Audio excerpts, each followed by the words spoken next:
sober today by the grace of a loving God that I found through the 12 steps of Alcoholics Anonymous and have been since June the 26th of 1988. For that, I'm truly grateful. And I really appreciate the invitation to come and talk to your group. As Glenn told you, I have known of Glenn for a long, long time. Early on in my sobriety, my sponsor started giving me cassette tapes to listen to, and I have been a fan of cassette tapes. I put them in my car and I listen. Have always traveled a lot in my work, and so I have listened to many, many, many tapes from Glenn. Well, tapes then CDs from Glenn over the years, and you know, it's a great service to Alcoholics Anonymous that Glenn and other tapers provide. You know, it's how we perpetuate our history and tell our stories, and it's just so important. And I can't tell you how much I appreciate that. So thank you. And I don't know that anybody will want to have a copy of this talk, but I really appreciate you doing that for the fellowship, Glenn. I bring you greetings from my home group. It's the St. Francis group in Beaumont, Texas. We meet on Tuesdays, Thursdays, and Saturdays at 7:30 p.m. And we also meet on Wednesday. We have a closed men's meeting and an open women's meeting. So if you're ever in Beaumont, Texas, I'd love to take you to a meeting or meet you there, whatever we can do. I'll get right into this. I usually, when I talk, and I like to tell a little story because for me, it's a story about a miracle, but it's really a story about how Alcoholics Anonymous works. And it's a story about a little boy. He was riding his tricycle down the sidewalk, not really watching where he was going, and he hit a chug hole, a little hole in the sidewalk, and his tricycle turned over. It bent the wheel on his tricycle, ripped his pants, and skinned his knee. The little boy got up and kind of looked around and said, "Son of a bitch." And unbeknownst to him, there was a Baptist preacher standing over under the tree and saw all this. And the Baptist preacher came over to him and said, "Oh no, my son.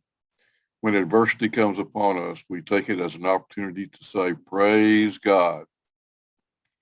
The little boy kind of looked at him and took his tricycle and took it home to his parents. His dad fixed the wheel on his tricycle. His mother mended his pants. And after a week or two, the cut on his knee healed.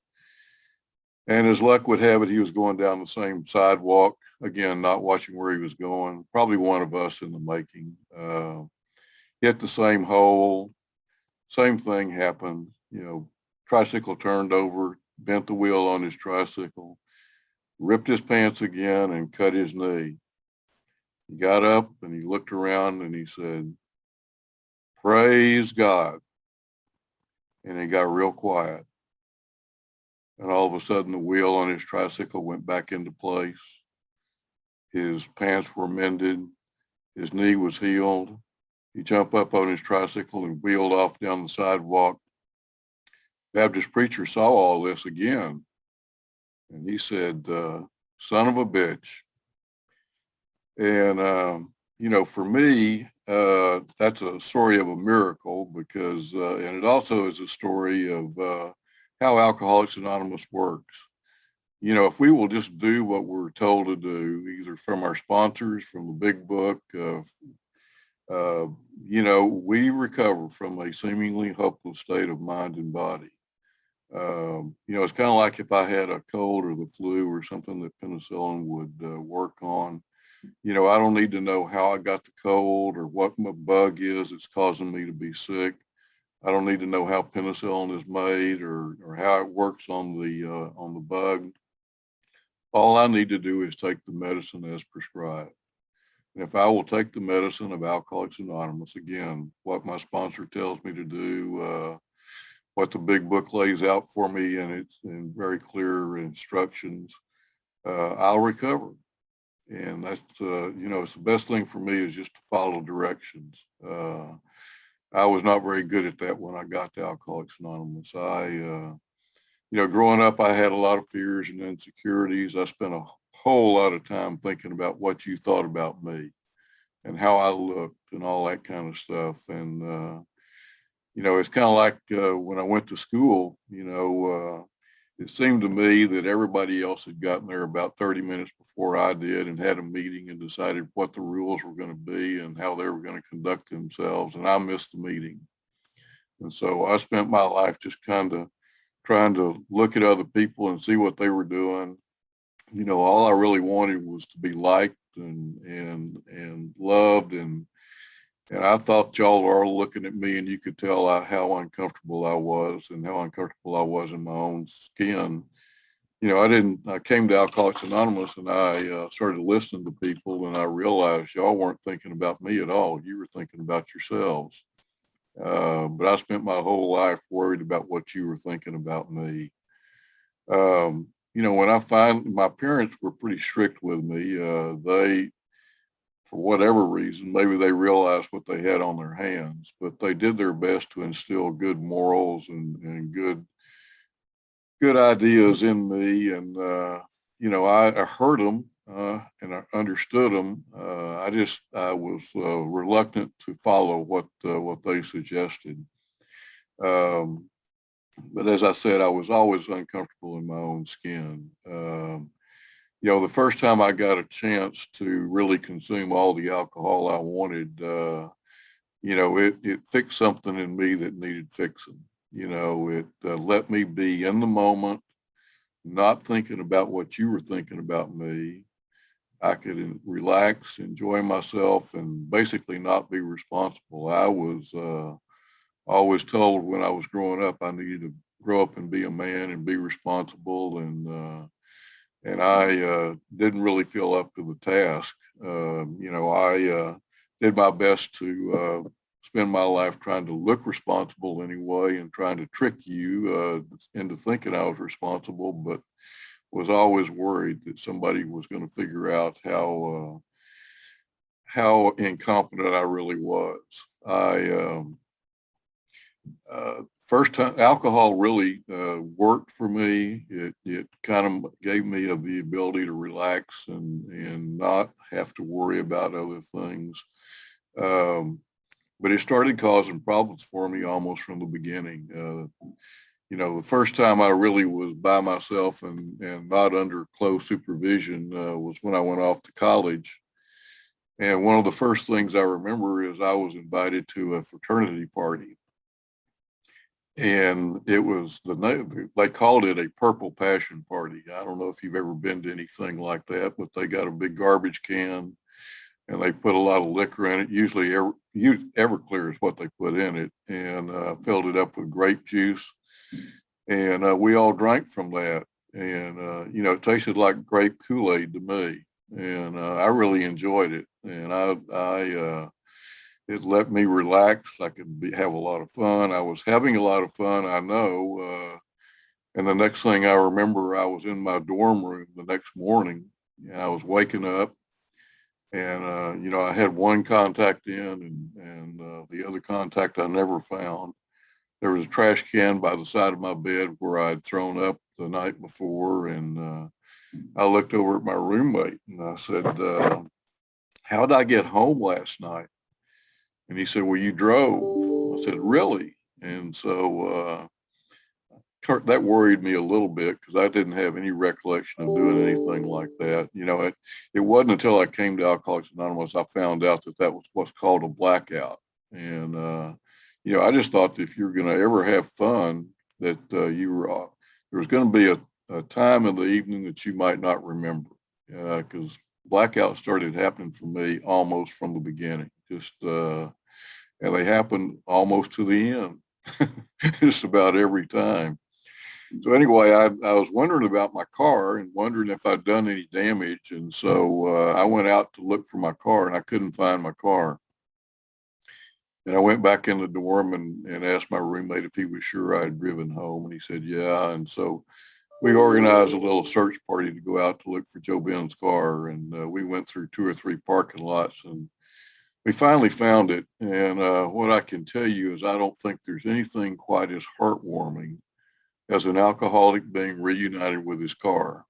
You know, I ended up losing my car a number of times over the next few years. Ended up, not always showing up where I was when I was supposed to show up or where I was supposed to be. But I was having fun when I could drink. I somehow got through college and went to law school. And while I was in law school, I got what I've considered to be the best job you could ever have for if you're an alcoholic, a budding alcoholic like me. I got a job as a bartender.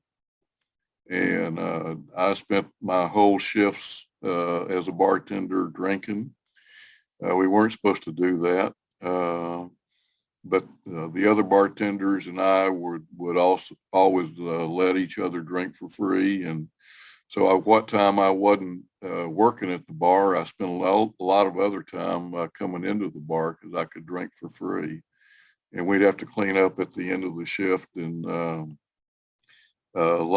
many nights we spent just sitting around after that, drinking free liquor. And, that led to me losing my car a number of other times too. So I finally got out of law school somehow, one way or another, and got a job here in Beaumont, Texas, working as a lawyer. And I again fell into what I consider to be just a wonderful profession for me because I started trying lawsuits early on, and that kind of fed the competitive nature that I've always had. I always was active in sports and athletics, and I enjoyed going down to the courthouse, even though I was scared to death every time I went down there. But I could get through the day when I was in trial, and then get to the end of the day and start drinking.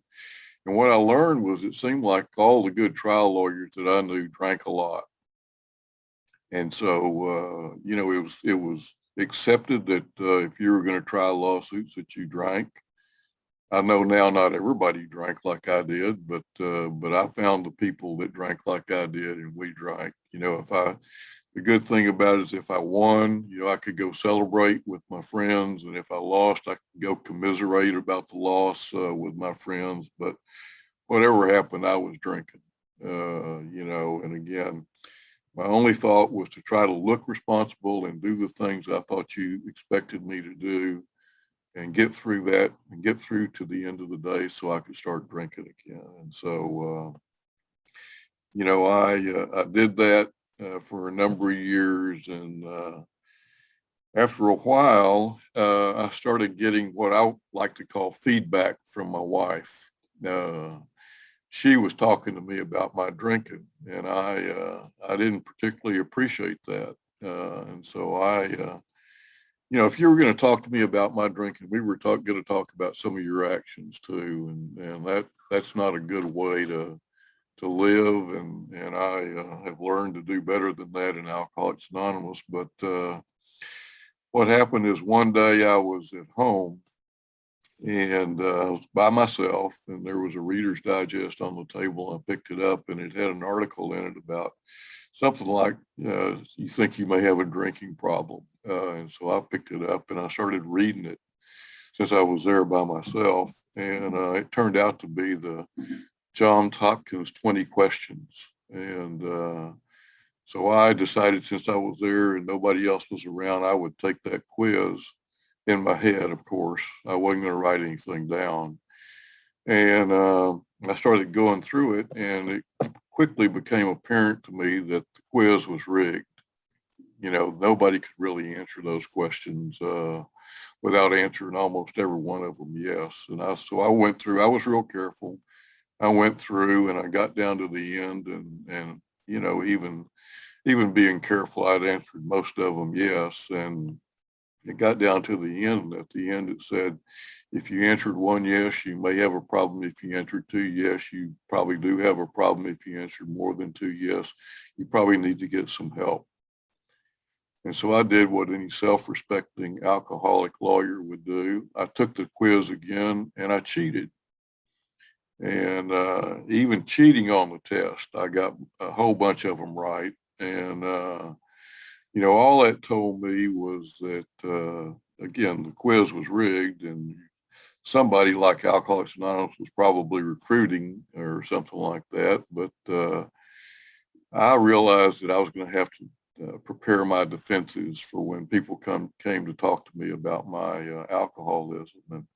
And my defense was really pretty simple. You know, I still went to work every day.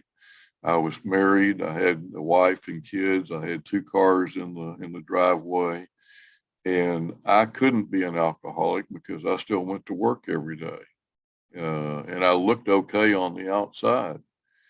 And so I went on. I went on, and you know, life goes on as it will. And uh, what really happened for me is, you know, more and more I started having problems showing up where I needed to be, and when I was supposed to be there, and doing some of the things I was supposed to be doing.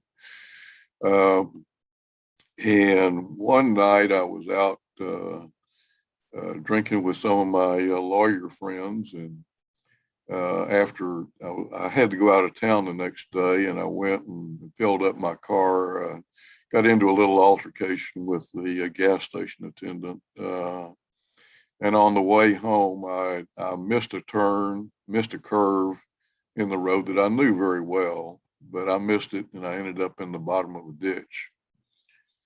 And I lost consciousness for a minute, and I woke up, and I realized I was in the bottom of a ditch. And so I did what any alcoholic would do. I tried to drive out of the ditch, and I couldn't drive out of the ditch. It ended up taking two wreckers to get my car out of the ditch. It was totaled. And as luck would have it, I had a couple of friends that drove by me that night and saw me there with my car in the ditch. And I asked them later on, I said, why didn't you stop? I said, well, you look like you were having so much fun with the cop that you weren't in any trouble. And as it turned out, the cop and I had some mutual friends, and he ended up giving me a ticket for negligent collision.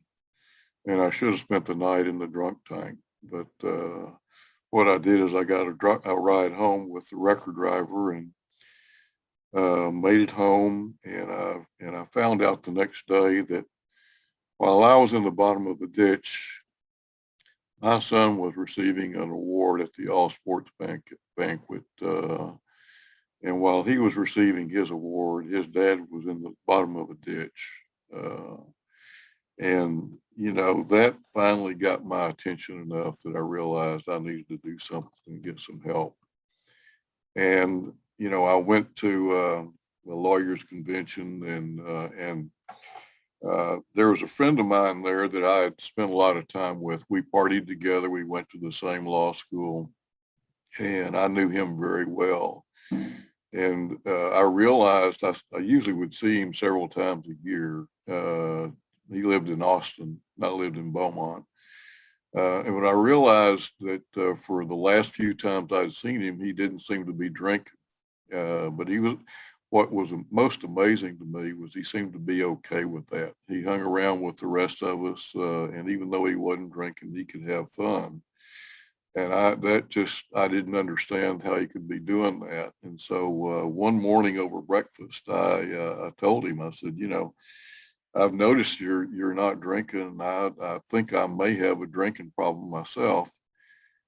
And his eyes just lit up, you know, and he did what our big book tells us we're supposed to do. He told me what he had been like, and what had happened for him, and what he was like then. And I knew what he'd been like. I'd partied with him innumerable times, and I could tell what he was like then. You know, he and I talked for a long time that day. He did a great job of 12-stepping me. In fact, he almost talked me into going into treatment. We even made a phone call or two, but then my lawyer thinking kicked in, and I realized, if I went to treatment for 30 days, people would know I had a problem, and I didn't want people to know I had a problem. And I thought, really they probably couldn't run the office without me too. And so, I had a little pride and ego and grandiosity in there. So what happened, I said, well, what did you do? Did you go to treatment? He said, no, I just went to Alcoholics Anonymous. I said, well, that's what I'm going to do. Our big book tells us we don't like to pronounce anybody else an alcoholic, but he pronounced me an alcoholic. He told me I was an alcoholic and I need to go to AA and I need to get a sponsor. And I need to do what that sponsor said. And so I came back to Beaumont, and with the help of my family doctor, I was put in touch with a man in Alcoholics Anonymous who came out to my house and 12-stepped me again. And he told me what he had been like, what had happened, and what he was like then. And this man really surprised me because he was a pillar of the community. I was just surprised that he was an alcoholic. And so he offered to take me to my first meeting of Alcoholics Anonymous. I said I would be glad to go with him. I wasn't really glad to go with him, but I told him I was. And he said, well, when we go to this meeting, he said, you're gonna see a whole lot of different kind of people there, and you're gonna want to look for the reasons why you're different. What you need to do, instead of looking for the ways you're different from all these other people, you need to look for the similarities. And I heard what he said, but I didn't really understand it. And even though the first two people in Alcoholics Anonymous that I had met were both responsible people in the community, they were well-to-do, and they looked good. When I went to my first meeting of Alcoholics Anonymous, I knew what I was going to find. I was going to find a bunch of dirty old men in raincoats, just sitting around, not drinking one day at a time, by God. And I was surprised because what I found was a bunch of people that were laughing and joking and smoking cigarettes and drinking coffee. And I know not everybody was having a good time, but it seemed like to me that everybody was having a good time, because I was not. I was very uncomfortable there. I spent the first meeting I spent looking at the floor. I think I must have had the idea that if I couldn't see you, then you couldn't see me. I was just worried so much that I was going to see somebody I knew, or really what I was worried about is somebody was going to see me there and know that I had a problem. And so as soon as the meeting was over, they offered chips. And luckily for me, there was a nice looking lady sitting to my side. And when they offered chips, she jabbed me in the ribs and said, you need to go get one of those. And so I got a desire chip that first meeting. And as soon as the meeting was over, I headed for the door, because I wanted to get out of there and hope that nobody saw me. And, the worst thing in the world happened, because another lawyer stopped me and welcomed me to Alcoholics Anonymous. And I was like, oh God, no. And so I was headed for the door again, and one of my partner's wives stopped me, and she welcomed me to Alcoholics Anonymous too. As it turned out, she had gotten a call from the guy that brought me to the meeting. She was down at the beach and was enjoying herself. And he said, you need to get back here for this meeting. There's somebody you need that needs to see you. And so, I was welcomed into Alcoholics Anonymous. And as I said, the guy that took me to my first meeting became my sponsor. And he started giving me cassette tapes, like I said before, and I started listening to tapes, and that's been a big part of my recovery all the way through the last 33 years. When I got to Alcoholics Anonymous, I knew I was an alcoholic. Even though I'd never read the big book, by the time I got to Alcoholics Anonymous, I had conceded my innermost self that I was an alcoholic. and I knew it. I knew I was powerless over alcohol, but when I read the steps, I didn't really think my life was unmanageable because, as I told you, I still went to work every day. I looked okay on the outside. It wasn't until I'd been through all the steps and I started to realize how unmanageable my life was by me. And it continues to be unmanageable by me to this day. I have to have the help of a higher power. But I didn't realize that then. I just knew I was an alcoholic. And so I really felt like I'd complied with the first step, and we went on to the second step. And I really had a problem with the God part of the second step, coming to believe that a power greater than myself could restore me to sanity. Um, I don't know where I got it, but growing up, I got this idea that you had to be good for God to help you. I was always told that there were these commandments that God had, and I went to church. I listened, and I knew I had not been following what I should have been doing. I wasn't doing what I was supposed to be doing. In fact, I hadn't probably broken many of the commandments by the time I got to Alcoholics Anonymous, and I just didn't think there was any way that God would be willing to help me. If anything, if he saw me, he might do something bad to me, like hit me with a bolt of lightning. So I was very reluctant about that, but my sponsor and I read We Agnostics, and in there it says, really all you need to do is be willing to believe that there may be a power that will help you and help you recover. And I was willing to believe that there might possibly be a power greater than me that could help me. I was sitting in meetings of Alcoholics Anonymous, and I saw people who were talking about how the program and how this higher power was helping them in their lives. And I knew, I could tell that God or some higher power was working in their lives. And so I had some hope it might happen for me. But I really had a problem with the concept of turning my will and my life over to the care of this higher power, because I still thought that I had to be good for God to help me. And luckily for me, there were a couple of guys that went around back then named Joe and Charlie that did big book studies. And they had been in Beaumont the year before I got sober, but they had cassette tapes of their presentation, and I got a set of those tapes, and they were extremely helpful to me, but especially on the third step, because I think it was Joe that was talking about it, said that when you think about turning your will and your life over to the care of God, as you understanding, your will is your thoughts, and your life is your actions. So what you really need to do is try to think the way that God would have you think, and act the way you think that God would have you act. And the third step was just a decision anyway, and it's a decision to try to think the way that you think God would have you think, and act the way you think God would act. And I said, well, I can do that, and really what it was is just a gateway to me going ahead and doing the rest of the steps. And I was going to meetings, and I heard everybody talking about this fourth step, and I tell you, it sounded like a scary deal to me. And so I did what some people do, some other newcomers do, that I decided I was going to give me a guide on how to do this fourth step. And I started collecting fourth step guides. And there's a ton of them out there. Hazelden has 2 different ones, and a lot of people have tried to create guides.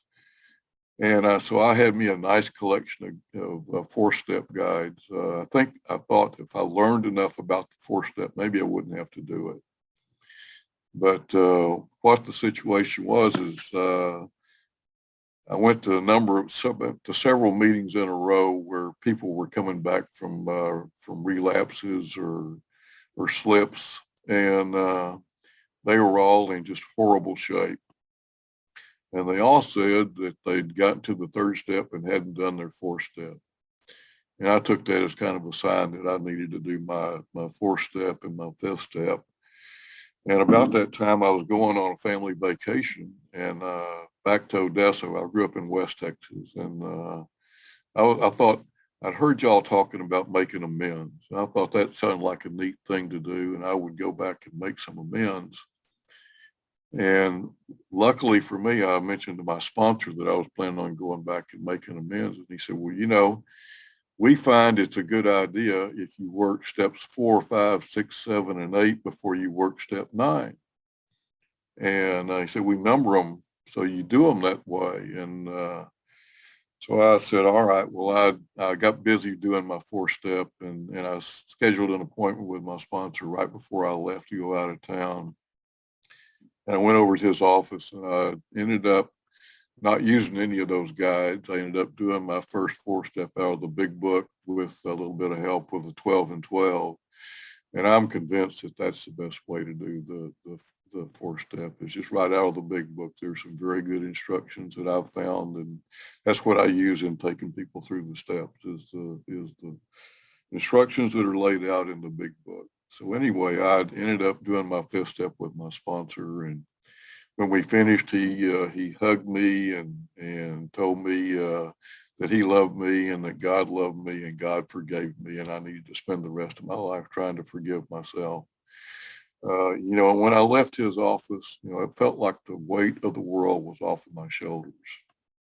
Uh, you know, and so I ended up going on out and doing the 6 to 7 steps, just as he suggested. I went home.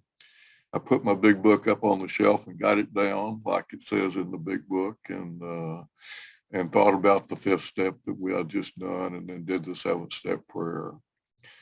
And, you know, for me, when the first time I did the 6th and 7th steps, I didn't really think that they were a big deal. It seemed like, you know, there were only 2 paragraphs in the big book on the 6th and 7th steps, and seemed like they were kind of throwaway steps between 4 and 5 and 8 and 9.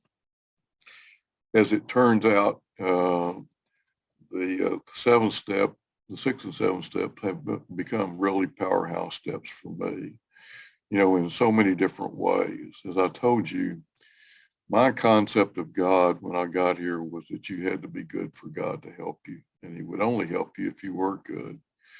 But the 7th step prayer, as laid out in the big book, really helped me change my concept of a higher power, a God of my understanding. You know, the 7th step prayer starts out, my Creator, I am now willing you should have all of me, good and bad. Please remove from me every single defect of character that stands in the way of my usefulness to you and to my fellows. And, you know, what I came to realize is that God accepts us just the way we are. You know, I'm in the 7th step prayer, I'm asking God I'm willing that he should have all of me, good and bad. And God accepts me with my good points and my bad points. And as what I've come to know is that only God can remove those defects of character. But as I heard in meetings, and as the 12 and 12 lays out, it requires a little cooperation on my part. You know, what my experience has been and what I've learned over the years is that God isn't going to remove any defect of character as long as I'm still participating in it. And as long as I'm getting some payoff from that character defect, I'm probably going to keep participating in it.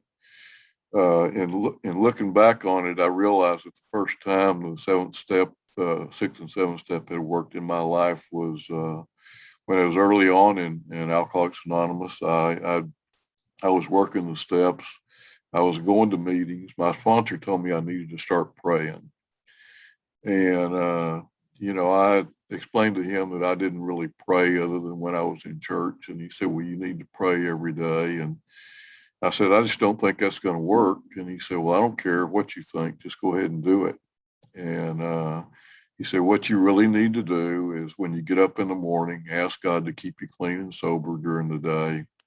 And if you make it to the end of the day and you're still clean and sober, thank God for keeping you clean and sober. He said, if you want to add anything onto that, that's okay, but just do that every day.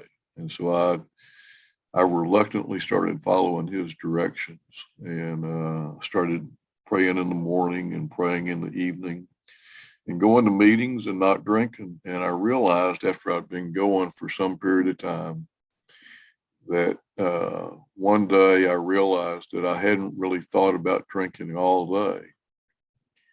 And thinking back on it, it had been several days since I really thought about drinking or really needed to take a drink. And I realized that, only in retrospect did I realize that was 6 and 7 working in my life.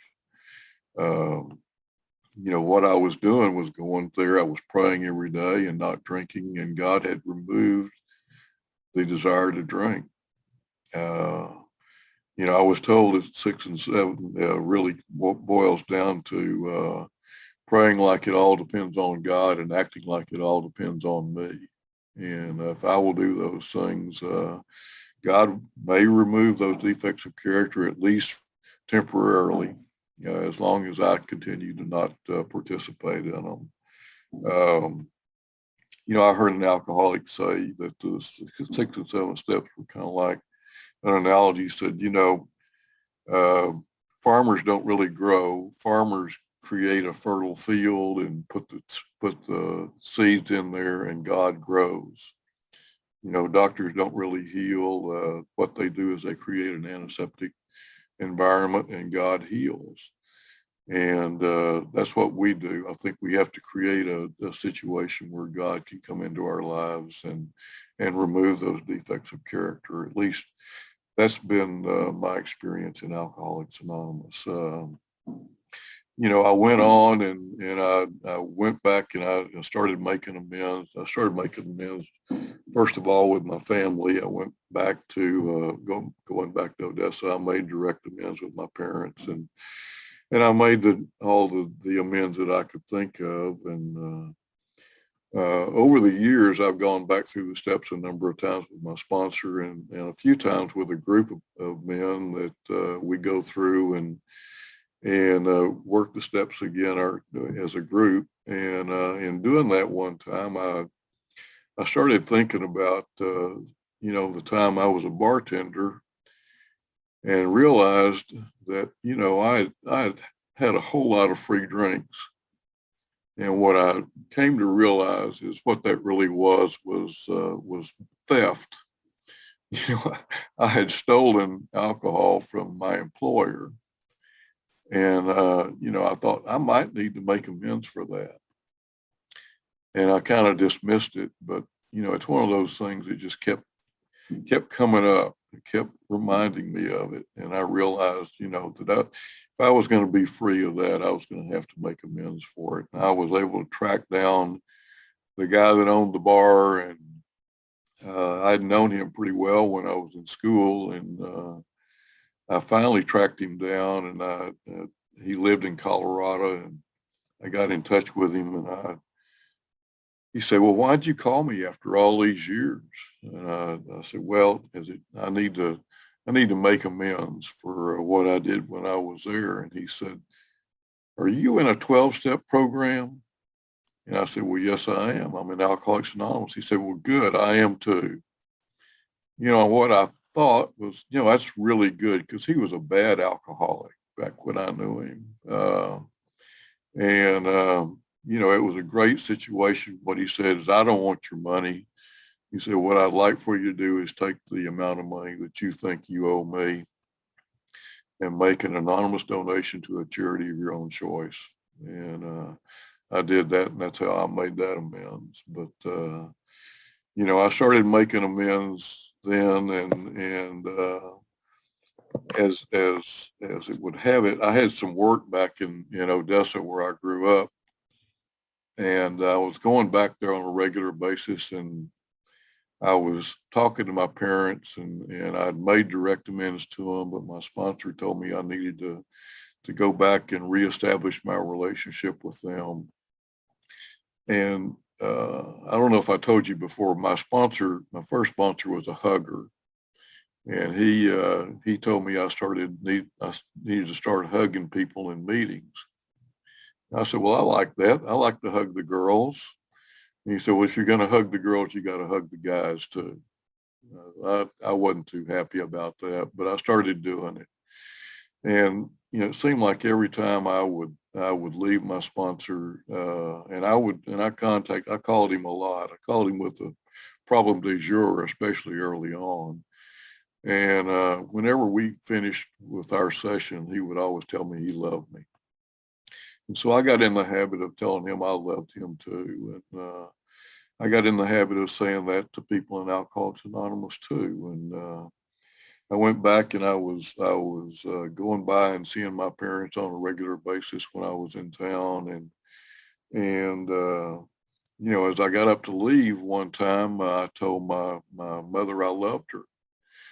And, that was new behavior because, I knew my parents loved me growing up, but we just weren't a huggy, touchy-feely family. I don't think they ever told me they loved me. But I knew they did. But I started telling her I love you whenever I would leave her. And after some period of time, she got to where she would tell me she loved me too. And I said that to my dad too. He never could quite bring himself to say he loved me, but he would nod and smile and I knew he loved me. And as a result of that, you know, I developed a very close relationship with my parents. And one day I heard an Al-Anon talking about the blessing. It actually is Marcy White talking at a conference, and she was talking about the blessing. And I did not get the blessing growing up. She said a lot of people get that as they're growing up in their family. And what it is, it's just the knowledge that you are loved unconditionally and accepted unconditionally just the way you are. And there's nothing you can do to change that. I found that in Alcoholics Anonymous. Y'all accepted me just the way I was. All you wanted to know, you didn't need to know who I was, what I did. If I was a drunk, you would help me. And all you wanted to know is what you could do to help me. And I started to experience that unconditional love in Alcoholics Anonymous. And through the steps and the program, I was able to develop a relationship with the God of my understanding that I know accepts me just the way I am and loves me just the way I am unconditionally. And as a result of that, I got the blessing from Alcoholics Anonymous. And I was able to take that blessing and give it to my parents, even though they did not have the blessing growing up. They did the best they could with me. I was able to give them the blessing and develop a very close relationship with them.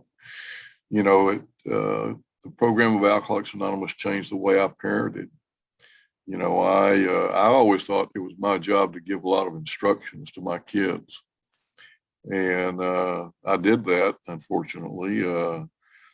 But what y'all kind of showed me and demonstrated to me in Alcoholics Anonymous was that I needed to change the way that I parented, because I was able to see a lot of people parent well in Alcoholics Anonymous.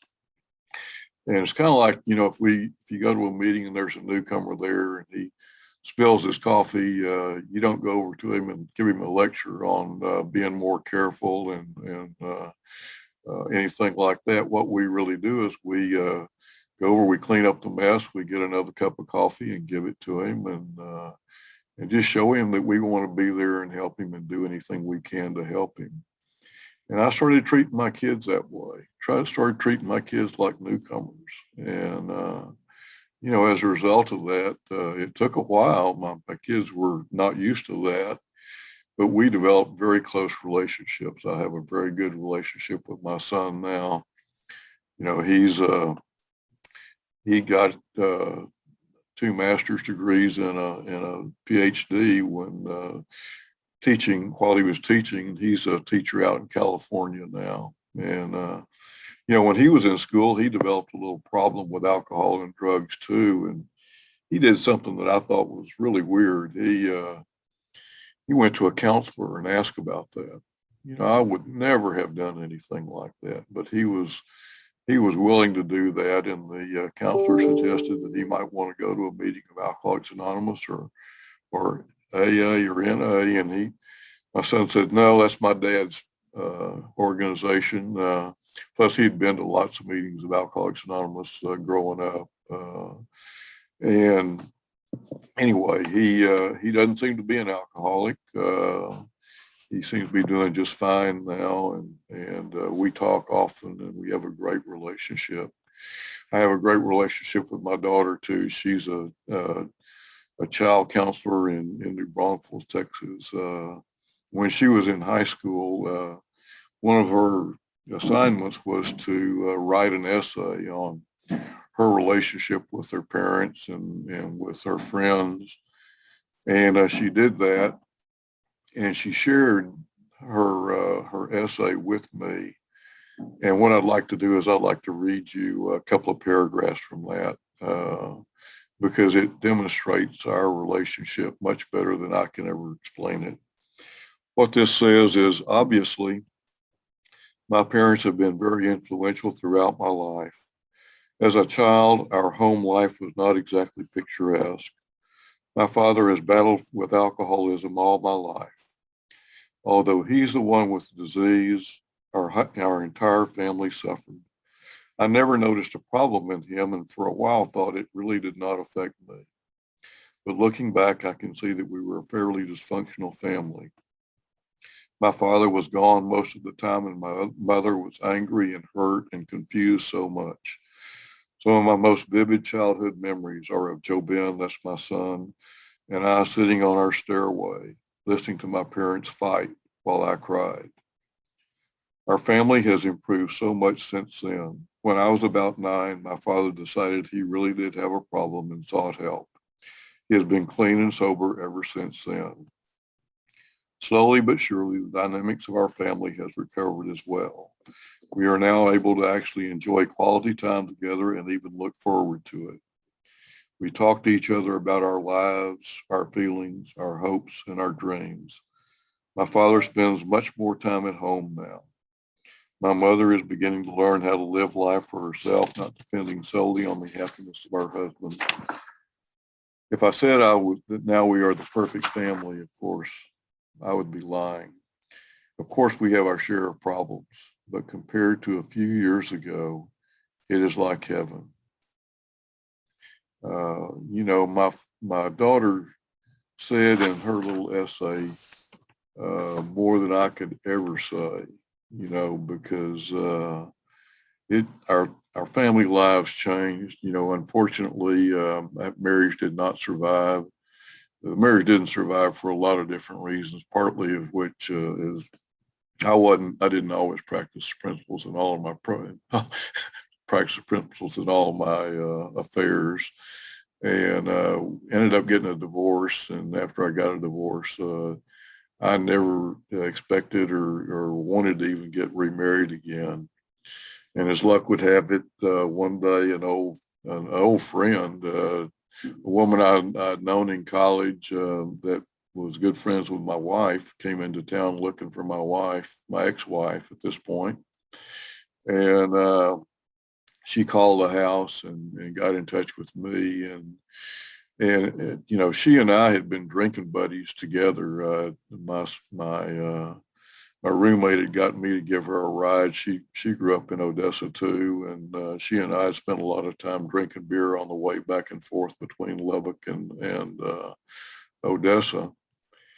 And she got sober and she started going. She had some work that brought her into Beaumont, so she and I started going to meetings together. Then we started going to conferences together. And as she and I like to say, I don't know if she said it first or I said it first, but one of us said, I don't ever want to get married again. She had been married about 30 years like I had and gotten a divorce. We told each other, we don't want to get married. That's the last thing on our list of things to do. But we started spending a lot of time together. And as she and I like to say, we fooled around and fell in love, with all deference to Elvin Bishop. Uh, and she and I got married about 17 years ago. And I have to tell you, it's been the best 17 years of my life.